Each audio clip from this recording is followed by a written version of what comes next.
What's up guys, Matty here, and today I'm revealing 6 vocal reverb secrets that literally transformed how I mix vocals. And I'm not talking about just basic tips here. These are the exact techniques that separate the amateur mixes from the professional ones. And make sure to stick around for tip number 6, because this is the one that can really bring a whole new creativity to your reverbs. Before we dive in, if you are looking to get your songs professionally mixed and mastered, please check me out at mixandmastermysong.com. You can also download my free Waves vocal mixing preset there as well. Let's jump in. All right, so tip number 1, this is more foundational to set us up for the other 5 tips, but use a send and return. I see a lot of people will just put the reverbs on every track, and that causes a few problems. One is it's taxing your CPU. Reverbs tend to be pretty CPU intensive, and so the more reverbs you have on all these different tracks, the more your CPU might crash out.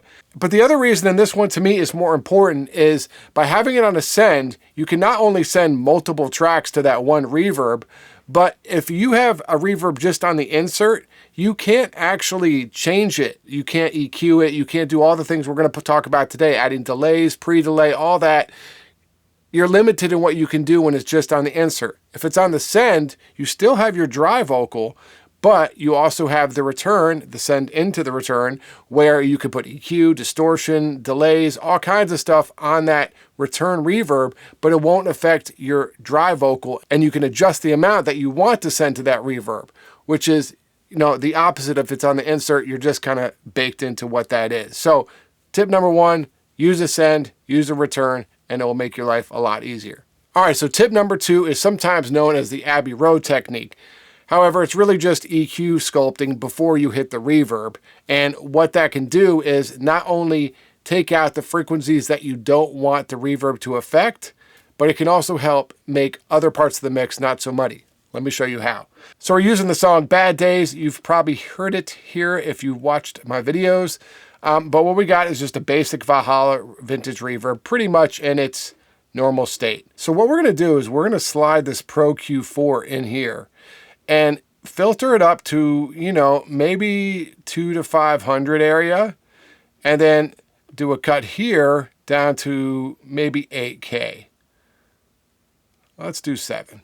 Now let's take a listen to this. So this is the reverb with it going into the EQ and then the Valhalla. It's a bad day, not a bad life, like a sad movie. Choices that you make now won't ruin you. We don't even know. And so this is without it.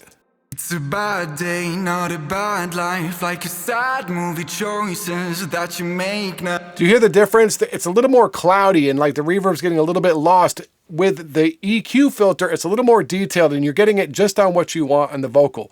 I'm going to play it on and off again so you can hear it. This will start with it bypassed, and then this is it with it on. It's a bad day, not a bad life, like a sad movie. Choices that you make now won't ruin you. We don't even know if we want to fuck a love. Pressure on your shoulders if you love. Just really brings a great clarity. Now, another move you can do is sometimes the frequencies in the 2 to 3K of a vocal don't sound that great. So sometimes I'll cut that down 2 or 3 dB as well. And let's check that out without it and then with it. It's a bad day, not a bad life, like a sad movie. Choices that you make now won't ruin you. We don't even know if we want to fuck alone. So much cleaner. All right, so tip number 3, we're moving on to pre-delay.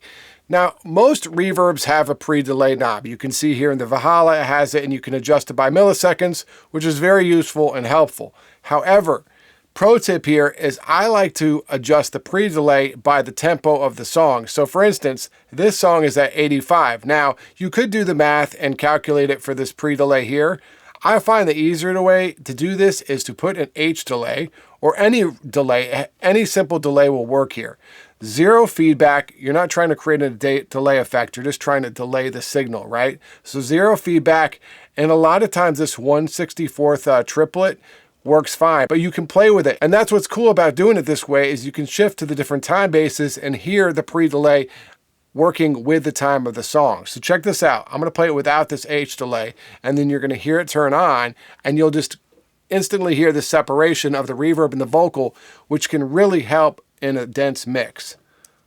It's a bad day, not a bad life. Like a sad movie, choices that you make now won't ruin you. We don't even know if we want to fuck a love. Pressure on your shoulders if you love her. I don't really need a need.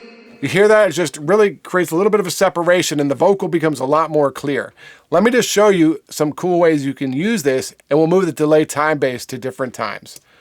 It's a bad day, not a bad life. Like a sad movie, choices that you make now won't ruin you. We don't even know if we want to fuck a love. Pressure on your shoulders if you love her. I don't really need any attention, but it is early and I want you to stay here. So you can change the time base for different styles of effects, and sometimes those will work. I always find, shorter ones like the 1/64th work the best, but play with it and have fun with it. And you can also use these filters here too, if you don't want to use them on the Pro Q or whatever EQ you're using. But yeah, pre-delay with an actual delay plugin is so much better than just using the pre-delay and guessing what the numbers are. All right, so tip number 4, we have some pre-delay going. We've EQ'd our reverb so it sounds a little bit clearer, but it's still getting in the way sometimes. And we want it to stick out in certain parts, but not be so, heard in others. So a great way to do this is called sidechain compression and sidechaining the reverb from the dry vocal. I'll show you how to do it. Let's grab a compressor. I'm gonna use the R-Comp by Waves here. Stereo compressor, and then we need to sidechain from the actual lead vocal. So create another send. If you haven't done sidechain before, I'm sure most of you have. But in Studio One, you click this button, and I'm going to go down till I find my lead vocal here, and I'll just click send. And what it does in Studio One, at least, is creates a send automatically on that lead vocal track, which is great. Then let's just adjust this. Let's give it like a 3:1 ratio. And then we'll just bring this threshold down till we start hearing the compressor working. It's a bad day, not a bad life. Like a sad movie, choices that you make now won't ruin you. We don't even know if we want to fuck a love. Pressure on your shoulders if you love her. So you hear how that works? And when there's spaces, this is a pretty quick vocal. Let's actually move it down here so you guys can hear it. But when there's spaces, the reverb will trail out and fill in that gap. On the ground with you. Here after that U, it just kind of came back up. Really cool. And you can change the way this moves with your attack and release. So if you want it to come up faster, we can do a faster release. Or if you want the reverb to come up slower, you can do a slower release.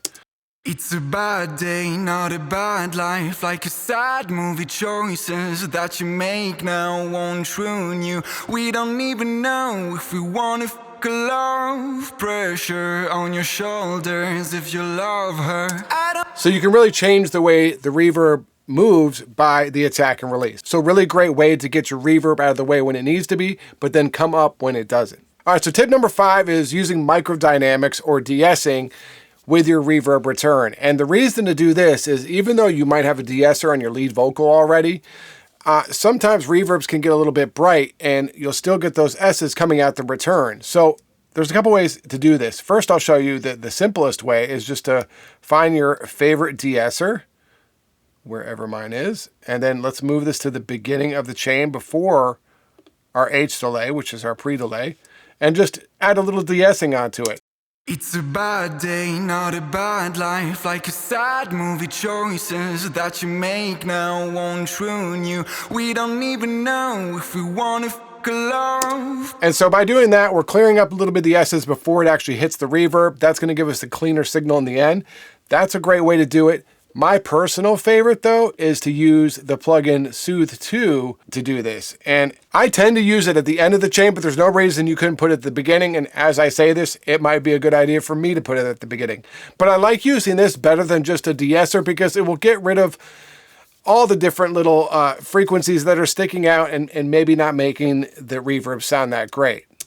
It's a bad day, not a bad life. Like a sad movie, choices that you make now won't ruin you. We don't even know if we want to fuck love, pressure on your shoulders if you love her. I don't really need any attention, but so as you can hear, it's just cleaning up all those frequencies that are sticking out a bit too much and kind of levels out the sound of our reverb and pulls back frequencies that might be kind of annoying in the rest of the mix. So de-essing is great. I think Soothe 2 might be just a little bit better. All right, so now on to tip number 6, and this is one of my favorites because you can get really creative with the reverb. We have stripped this back down. We just have the H delay, the Pro Q, and the Valhalla. So we're back to this. Now, here's our reverb. It's a bad day, not a bad life. And it sounds cool, but what I like to try to start doing is adding different effects before the reverb to give you a whole different kind of sound, or just more movement. For instance, sometimes I'll use this flanger and we can take the mix down to 30 or something like that, and just to give the reverb a bit more movement than it would have just on its own. It's a bad day, not a bad life. Like a sad movie, choices that you make now won't ruin you. We don't even know if we wanna love, pressure on your shoulders if you love her. I don't really need any attention, but it is early and I want you to stay. So that's pretty cool. It can add some movement. Another great one, and this is cool for like some rock stuff. I will take Saturn 2 and throw that on. Let's take the flanger off, as it is off, and throw that on and just, you know, run it through an amp or whatever, right? It's a bad day, not a bad life. Like a sad movie, choices that you make now won't ruin you. We don't even know if we wanna love, pressure on your shoulders if you love her. I don't really need any attention, but it is early and the Saturn 2 is awesome for that. It can just like excite the reverb a bit, and you've already filtered it down, and then you're exciting it with some saturation. Can really sometimes liven up the reverb and make it stick out in a great way in the mix. So play around with all kinds of effects, you know, delays, flangers, phasers, saturation. Put them on your reverb while the music's going. I know we've been doing this in solo, but while the music's going, so you can really hear how it's interacting with the rest of the song, and you'll come up with some really fantastic ideas. All right, guys, so that is the video. Hopefully it was helpful for you. If you have any reverb tips, make sure to put them in the comments below, or if you have any questions, you can do that too. And as always, you can find me at mixandmastermysong.com. Talk to you guys soon.